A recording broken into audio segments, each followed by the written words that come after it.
Baik, bismillahirrahmanirrahim. Assalamualaikum warahmatullahi wabarakatuh. Waalaikumsalam warahmatullahi wabarakatuh. Apa kabar kalian hari ini? Alhamdulillah baik. Alhamdulillah. Bagaimana keseharian kalian selama sepekan ini? Apakah sedang melakukan kesibukan tertentu? Tidak ada Bu, hanya melakukan aktivitas seperti biasanya. Iya sama Bu. Baik, kalau gitu hanya melakukan aktivitas seperti biasanya ya. Jadi kita di sini tuh sesi curhat-curhatan aja ya. Jadi begini, Ibu ingin bertanya kepada kalian, apa Ibu boleh tahu mengenai suasana sekolah yang kalian rasakan? Boleh Bu, dengan senang hati. Baik, alhamdulillah kalau begitu bisa diceritakan bagaimana suasana tersebut? Alhamdulillah Bu, teman-teman di kelas saya baik. Betul Bu, guru yang mengajar pun baik. Baik, kalau begitu ya. Baik, apa ada yang mau kalian ceritakan lagi kepada Ibu? Ada Bu, saya ada masalah dalam hal menunda-nunda tugas Bu, sehingga hal tersebut berpengaruh kepada hasil belajar saya Bu. Baik, kalau Hilin bagaimana? Hampir sama Bu, tetapi dalam hal kedisiplinan waktu belajar. Baik, kalau begitu. Jadi permasalahan kalian tuh dalam hal akademik ya. Kalau begitu, Ibu ingin memberi beberapa informasi terkait masalah yang kalian alami. Apakah kalian bersedia mendengarkan dan mengikuti setiap proses yang harus dilalui? Dengan senang hati Bu. Baik. Sebelumnya, Ibu akan menjelaskan terlebih dahulu ya pengertian hasil belajar itu apa. Jadi, hasil belajar merupakan tolak ukur keberhasilan siswa setelah menempuh proses belajar. Hasil belajar secara umum dapat dikelompokkan ke dalam 3 ranah, yaitu ranah kognitif, ranah afektif, dan ranah psikomotorik. Nah, evaluasi merupakan skala penilaian yang digunakan dalam menentukan hasil yang diperoleh siswa selama kegiatan pembelajaran di sekolah yang berfokus pada nilai siswa dalam proses pembelajaran di sekolah. Nilai tersebut dinilai dari segi kognitif karena guru sering memakainya untuk melihat penguasaan pengetahuan sebagai pencapaian hasil belajar.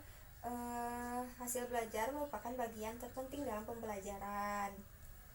Kemudian ada faktor-faktor yang mempengaruhi hasil belajar. Nah, hasil belajar sebagai salah satu indikator pencapaian tujuan pembelajaran di kelas yang tidak terlepas dari faktor-faktor yang mempengaruhi hasil belajar itu sendiri. Nah, Slameto tahun 2010 menyebutkan faktor-faktor yang mempengaruhi hasil belajar yaitu sebagai berikut. Yang pertama itu faktor internal adalah faktor yang ada dalam diri individu yang sedang belajar. Faktor internal meliputi faktor jasmania dan faktor psikologis. Yang kedua ada faktor eksternal, adalah faktor yang ada di luar individu.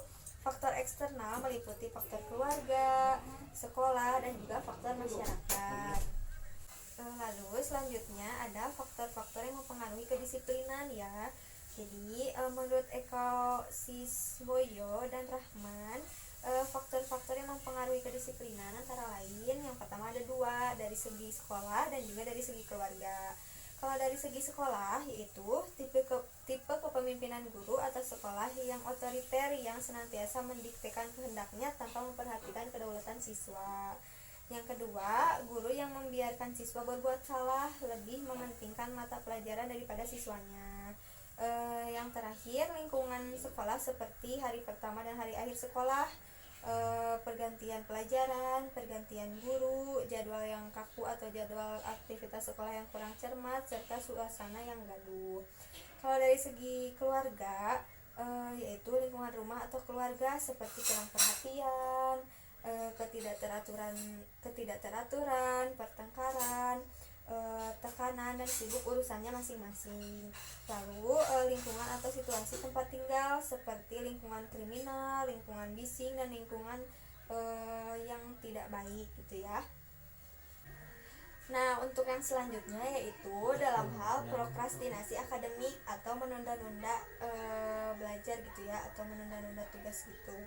Jadi prokrastinasi akademik itu suatu perilaku untuk menunda-nunda mengerjakan atau menyelesaikan tugas-tugas sekolah. Perilaku tersebut dapat dilihat pada siswa yang menunda-nunda untuk memulai atau menyelesaikan tugas atau pekerjaan rumah, menyerahkan tugas melewati batas waktu, menunda untuk membaca bahan pelajaran, malas untuk membuat catatan, terlambat masuk kelas, dan cenderung lebih suka belajar pada malam terakhir menjelang ujian. Kemudian ada faktor penyebab prokrastinasi. Munculnya prokrastinasi akademik dalam diri seseorang diprediksi tidak terjadi begitu saja, namun terdapat penyebab yang melatar belakanginya. Jadi menurut Ferrari, Johnson and McCown tahun 1995 menyebutkan bahwa penyebab prokrastinasi itu yaitu yang pertama, adanya pikiran irasional dari prokrastinator, yaitu anggapan bahwa suatu tugas harus diselesaikan dengan sempurna. Yang kedua yaitu adanya kecemasan karena kemampuannya dievaluasi, ketakutan akan kegagalan dan sudah mengambil keputusan, atau karena membutuhkan bantuan orang lain untuk mengerjakan tugasnya. Yang ketiga yaitu malas dan kesulitan mengulur waktu dan tidak menyukai tugasnya. Yang keempat yaitu adanya punishment dan reward juga dapat menyebabkan prokrastinasi, sehingga merasa lebih aman jika tidak melakukan dengan secara karena dapat menghasilkan sesuatu yang tidak maksimal. Untuk yang selanjutnya yaitu adanya faktor lingkungan, yaitu kurangnya pengamatan dari lingkungan seperti keluarga atau di lingkungan sekolah juga yang menyebabkan seseorang melakukan prokrastinasi akademik. Untuk yang selanjutnya yaitu selain prokrastinasi, tugas yang menumpuk terlalu banyak dan harus segera dikerjakan, sehingga penundaan tugas yang satu dapat menyebabkan tugas lain tertunda. Jadi banyaknya ahli yang memberikan pendapat terkait dengan konsep prokrastinasi akademik tersebut. Baik, penjelasan dari Ibu sudah cukup ya. Apakah kalian mengerti apa yang sudah Ibu jelaskan? Mengerti, Bu. Baik, kalau begitu semoga kalian bisa lebih baik lagi ya dalam hal belajar, dalam hal kedisiplinan waktu belajar, dan juga agar kalian tidak lagi menunda-nunda dalam hal tugas kalian ya, yang hal tersebut dapat berpengaruh dalam hasil belajar kalian juga. Ibu rasa cukup ya pertemuan hari ini. Sebelum Ibu tutup pertemuan hari ini, Ibu ingin mengucapkan banyak-banyak terima kasih kepada kalian karena telah datang kepada Ibu. Sekian dari Ibu. Assalamualaikum warahmatullahi wabarakatuh. Waalaikumsalam warahmatullahi wabarakatuh.